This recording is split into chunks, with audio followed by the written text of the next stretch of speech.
So surrender చేశారు. Professor Kodandaram గారు join అయ్యారు, మాట్లాడదాం. కోదండరామ్ గారు, సో ఇవాళ జరిగిన పరిణామాల్ని ఎట్లా చూస్తారు మీరు? హిడ్మా ఆంధ్రప్రదేశ్ రావడం, ఆంధ్రప్రదేశ్లో ఎన్కౌంటర్ కావడం, తర్వాత దాదాపు 27 మందికి పైగా మావోయిస్టులు పోలీసుల అదుపులో ఉన్నట్టుగా తెలుస్తుంది విజయవాడ, మిగతా ఈస్ట్ వెస్ట్ గోదావరి అన్ని ప్రాంతాల్లో కూడా. అదే ఒకటి వాస్తవం ఏంటంటే మావోయిస్టులంతా తెలంగాణకే వస్తారనేది నిజం కాదని తేలిపోయింది. దీంతో పోయే వాళ్ళు ఎక్కడికైనా పోతారు. ఆంధ్రప్రదేశ్కు పోవచ్చు, ఒరిస్సాకు పోవచ్చు, మహారాష్ట్రకు పోవచ్చు, ఎక్కడికైనా పోతారు. ఎక్కడైనా లొంగదలుచుకున్న వాళ్ళు కూడా అందరు తెలంగాణకే వస్తారనేది అబద్ధం. కొంతమంది మహారాష్ట్రలో లొంగిపోయినరు, కొంతమంది తుపాకులు పట్టుకొని ఛత్తీస్గఢ్ లో లొంగిపోయినరు. కాబట్టి ఈ రకంగా మనం వ్యాఖ్యానించటం సమంజసం కాదు. తెలంగాణ అనగానే మావోయిస్టులకు జెండా ఊపుతున్న ప్రభుత్వం ఒకటి ఉంది, వాళ్ళందరికీ కూడా తుపాకులు ఇచ్చి ప్రోత్సహిస్తున్నారు అన్న తీరులో వ్యాఖ్యానించటం అనేది ఇది కొంత అభూత కల్పన, వాస్తవానికి విరుద్ధమైనటువంటి ఆలోచన. ఇది పోయే చెల్లా చెదరైపోయిన తర్వాత రకరకాలుగా వెళ్తారు. మీరు ఛత్తీస్గఢ్ లోనే చర్చలకు అవకాశం ఇచ్చి ఉంటే ఇట్లా చెల్లా చెదరయ్యే వాళ్ళు కాదు. వాళ్ళు ఇంకెక్కడ పోయినరు మనకేం తెలుసు. ఇక్కడికి వచ్చిండ్రు, లొంగిపోయినరు కాబట్టి ఇక్కడ 3 వచ్చిండ్రు, లొంగిపోయినరు అనేది తెలుస్తున్నది. అక్కడ ఒక 27 మంది షెల్టర్ తీసుకున్నారు, లొంగిపోయినరు అనేది మనకు తెలుస్తున్నది. ఎక్కడ పోయినరు మనకేం తెలుసు. ఇవాళ చెల్లా చెదరు చేసిండ్రు. మీరు అక్కడ ఉన్న వాళ్ళను వాళ్ళందరూ ఒకసారి కూర్చొని మాట్లాడుకొని ఒక నిర్ణయానికి వచ్చి పంతా మార్చుకోవటానికి ఒక వెసులుబాటు ఉండే మాకు అని వాళ్ళు లొంగిపోయినటువంటి పంతా మార్చుకున్నటువంటి, లొంగి అని లొంగిబాటు అనే మాట వాళ్ళు వాడటం లేదు. పంతా మార్చుకున్నటువంటి మావోయిస్టులు కొందరు స్పష్టమైన ప్రకటన చేసింది. మేము కూర్చొని ఉంటే అందరం ఒక నిర్ణయానికి వచ్చేవాళ్ళం, ఇంకొక మార్గాన్ని మేము తయారు చేసుకునే వాళ్ళం. ఇది ఎక్కువ దూరం పోలేమనేది మాకు అర్థమైంది. అట్లా ఒక మార్పుకు ఒక అవకాశం ఇవ్వలేదు. ఇవ్వనప్పుడు ఏమైందంటే తప్పించుకునే వాళ్ళు ఎక్కడెక్కడికి తప్పించుకోవాలో అన్ని దిక్కులుగా వాళ్ళు తప్పించుకున్నారు. ఎక్కడెక్కడ పోవాలనో అటు వాళ్ళకెటు తొవ్వ దొరికితే అటు పోయినరు. ఎక్కడ షెల్టర్ తీసుకోవాలనుకుంటే అక్కడ షెల్టర్ తీసుకున్నారు. ఈ కోణాన్ని మనం విస్మరించడానికి వీల్లేదండి. ఇవాళ కొంతమంది తెలంగాణకు వచ్చి వాళ్ళు ఇక్కడ లొంగిపోతే కొంతమంది ఇవాళ ఆంధ్రాలో అరెస్ట్ అయ్యారు. మరి హిడ్మా ఎట్లా చనిపోయాడు అనేది మనకు తెలియదు. ఇప్పుడు మనకు తెలిసిన ఒక కథనము, ఆయన పోలీసులపై కాల్పులు జరిపితే చంపినామనేది ఒకటే కథనం మనకు తెలుస్తున్నది. వాస్తవం ఏందనేది సంపూర్ణంగా పారదర్శకంగా వాస్తవం ఏందనేది మనకు బయటకు వచ్చినప్పుడు మనకు బహుశా ఏం జరిగిందనేది అప్పుడు మనం అర్థం చేసుకోవటానికి ఒక అవకాశం ఉంటుంది. ఇది చాలా కీలకమైందంటే ఎవరు కూడా పోయి తుపాకులు పట్టుకొని అడవుల్లో తిరగటానికి ఎవ్వరు ఇష్టపడారండి. ఎందుకు ఇష్టపడతారండి? అదే మామూలు సుఖమయమైనటువంటి జీవితమా? కానీ ఇంత కష్టానికి ఎందుకు ఒడగడుతున్నాడు అంటే అంతకంటే కష్టమేదో జీవితంలో ఉండ ఆ కష్టాలు రాకుండా ఏం చేయవచ్చు అనే విషయాన్ని కూడా ఆలోచించటం అనేది చాలా చాలా కీలకం. మీరు అన్నది కరెక్టే. బట్ ఇప్పుడు ఈ జనరేషన్ ఎవరు పోవట్లేదు కదా, ఫ్రెష్ గా ఎవరు రిక్రూట్ కావట్లేదు కదా. అప్పుడు కష్టం ఉంది, ఇప్పుడు కష్టం లేదనుకోబట్టే ఇప్పుడు ఎక్కువ మంది రిక్రూట్ జరగట్లేదు కదా. రెండు విషయాలండి. వాళ్ళు ఏం ఇప్పుడు పోతున్నారా లేదా మనకైతే తెలియదు. ఏం జరుగుతుందనేది మీకు తెలుసా, నాకు తెలుసా? ఏదన్నా ఉంటే గవర్నమెంట్ ఇచ్చే ఇన్ఫర్మేషన్ తప్పగాని మిగతా ఇన్ఫర్మేషన్ మనకెవరికి తెలియదు. తెలుసుకునే ప్రయత్నం కూడా మనం ఎవరైనా చేయటం లేదు ఆ విషయం మీద. అది వదిలిపెట్టండి. చాలా కీలకం ఏంటంటే ఇప్పుడు ఒకవేళ వద్దు అనుకుని ఒక ప్రత్యామ్నాయం ఆలోచించుకుందామని అనుకున్నారు.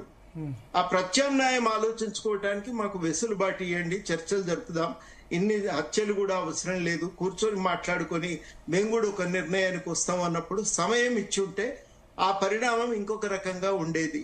అప్పుడు ఇంతగా మనం చావులు చూడవలసినటువంటి అవసరం కలిగేది కాదు.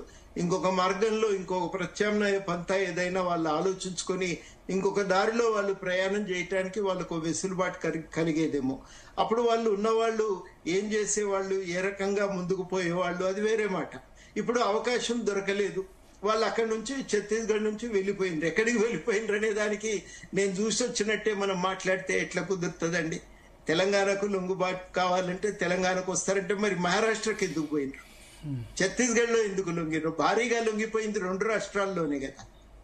అవన్నీ మనం అందుకని మాట్లాడేటప్పుడు ఈ రాజకీయ కక్షలు కార్పణ్యాలను పక్కన పెట్టి వాస్తవాలు ఏందో మాట్లాడుకుందాం. ఆ వాస్తవాలు మాట్లాడుకుంటే ఉపయోగకరంగా ఉంటాయి. అది నేను ప్రధానంగా ఎత్తి చూపదలిచిన. ఇక్కడ చాలా కీలకం ఏంటంటే ఇంతగా వెళ్ళిపోతున్నారు, ఒక మార్గం ఎంచుకున్నారు, పోయినరు, ఇంతగా వాళ్ళు చచ్చిపోతామని తెలిసి కూడా వెళ్తున్నారు. ఎందుకు పోతున్నారు? పోకుండా మనం ఏం చేయగలమనే బాధ్యత బయట ఉన్న ఈ మార్గం పనికిరాదు, శాంతియుతమైన మార్గం ద్వారా ఈ సమాజంలో ఇంకా పోతున్నారా సార్? అంటే విషయం అది కాదు.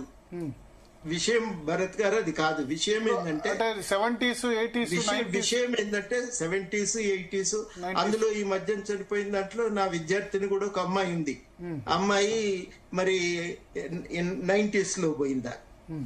90s ఒకళ్ళిద్దరు. బట్ నేను అనేది వాళ్ళు తగ్గుతున్నారు కదా అంటారా? విషయం ఏంటంటే పోయిన వాళ్ళు తగ్గుతున్నారా పెరుగుతున్నారా? పోయినరు కొంతమంది అయితే. అవునంటారా కాదంటారా? అప్పుడు 100 మంది పోతే ఇప్పుడు 2-3. నేను అనేది ఏంటంటే భరత్ గారు పోకుండా ఇప్పుడు నేను మాట్లాడుతున్న విషయం చూడట్లేదు. అంటే 100 మందిలో 2-3 పోతున్నారు. మీరు చూపుడు వేలు ఒక దిక్కు చూపిస్తుంటే చూపుడు వేలు మీద మాట్లాడుతున్నారు. నేను మాట్లాడుతున్నది అది కాదు. పోవట్లేదు అంటే 100 మంది పోతే అప్పట్లో 100 మంది పోతే ఇప్పుడు 2-3 అవును. కాసేపు మీరు చెప్పింది ఒప్పుకుందాం. 100% మీ సిద్ధాంతంతో నేను ఏకీభవిస్తా. మీరు చూసొచ్చిండ్రు కాబట్టి చెప్తున్నారు, నేను చూడలే కాబట్టి చెప్పలేను. ఇక్కడ చాలా కీలకమైందంటే ఏదో ఒక అవసరం కొని ఒకరు పోయినరా, 2 పోయినరా, వెనకటికి 100 మంది పోయినరు కదా. దేనికోసం పోయినరు? ఊరికేనే తుపాకి పట్టుకొని కాల్దామని పోయినరా? పోలే కదా.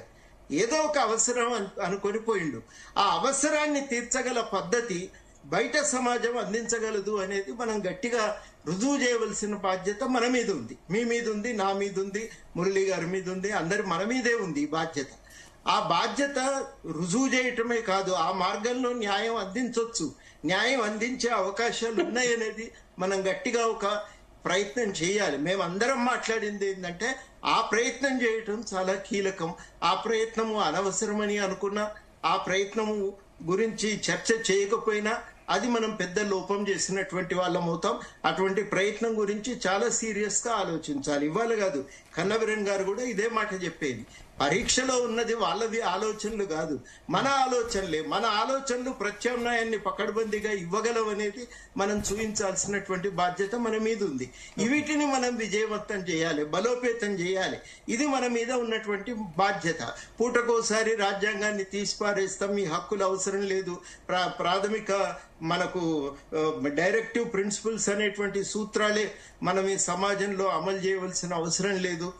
ఈ రకమైనటువంటి ఒక రాజకీయాలను మనం బయట ప్రబోధిస్తూ అవకాశాలు ఉన్నాయి, ప్రత్యామ్నాయం నిలబడొచ్చు అని నమ్మకం ఎట్లా కలిగించగలం? పేద ప్రజలకు నమ్మకం ఇవ్వగలగాలి, విశ్వాసం ఇవ్వగలగాలి. అది నా దృష్టిలో చాలా కీలకం. నిరుద్యోగ సమస్యకి ఇక్కడ ఒక మార్గం ఉంది, మీరు అవకాశాన్ని ఉపయోగించుకోండి అని గట్టిగా చెప్పే ప్రయత్నం మేము అందరం చేస్తున్నది ఆ ప్రయత్నమే. ఆ ప్రయత్నంలో ఎన్ని ఇబ్బందులు ఉన్నాయో తెలుసు, కానీ ఆ ప్రయత్నాన్ని విజయవంతం చేయటమే ఇవాళ కీలకమైన బాధ్యత అని నేను నమ్ముతున్నా. లేకపోతే ఏమవుతుందంటే ఇది ఇవాళ జరిగినటువంటి పరిణామాల నుంచి ప్రధానంగా మనం ఆలోచించుకోవాల్సింది అదే. ఒక మార్గం పోతున్నది, ఇంకొక మార్గాన్ని మనం ఎస్టాబ్లిష్ చేయవలసిన అవసరం ఉంది. లేకపోతే ఏమవుతుందంటే ఈ వ్యాక్యూమ్ లో వచ్చేటువంటి నష్టం, అది పరిణామాలు చాలా నష్టదాయకంగా ఉంటాయి అనేది లోతుగా ఆలోచించాలి. జంపన్న గారు ఏంటి హిడ్మా